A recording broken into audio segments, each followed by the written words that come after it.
I would argue a lot of people you'll coach and a lot of people you'll deal with, I promise you, in their language, watch their language patterns, will deal in absolutes. Well, we must do this. Why? That's concrete. Well, we've got to do this. Why? Well, we must. Why? If you deal in absolutes, you're dealing in concrete and you're dealing in pain. Well, I must lose weight. You mustn't. It might be very attractive or good idea for you to do so, but it's non-absolute. So as soon as you hear absolutes, you know they're in concrete. Well, we've got to, haven't we? No, not really. You know, and that's the first clue of what someone's concrete is in, is the absolutes they deal in. And we must find a resolution. Why? Sometimes you've got to sit in uncomfortable. Sometimes trying to resolve things too quickly is the problem. And actually sometimes you've got to sit in pain, you've got to sit in discomfort, you've got to sit in uncertainty. How often do we clutter our lives with, we must find an answer? I tell you what, don't.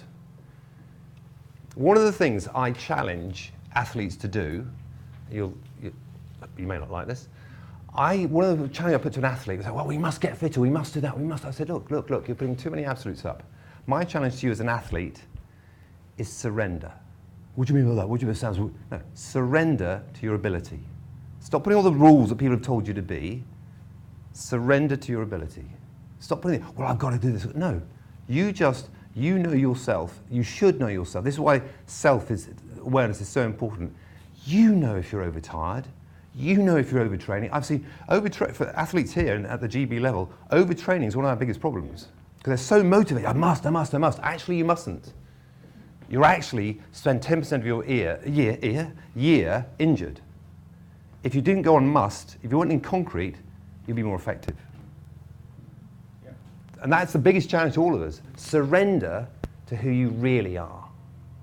And this is what the trouble is. Oh, we're in concrete, we've got to do it. We've got to sack 30% of the workforce. We've got to do this. Well, you don't cut your way to success, number one. Yeah. So how did you get to that place in the first place? What idiot recruited that 30%? That's the head that should roll, not the 30%.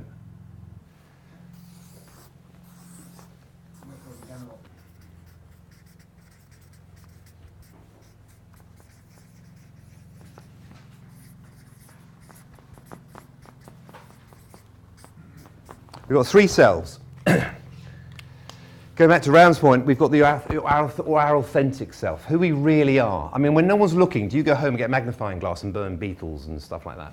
It's what I call the naked you. When no one's looking, who are you really? What's your real value? You know, as a human being, who are you really? When you look in the mirror, who do you see?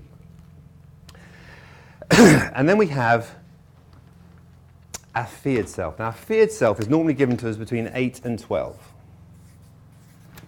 Now, this is quite important because this is part of the Wilbur thing about the disease of meaning.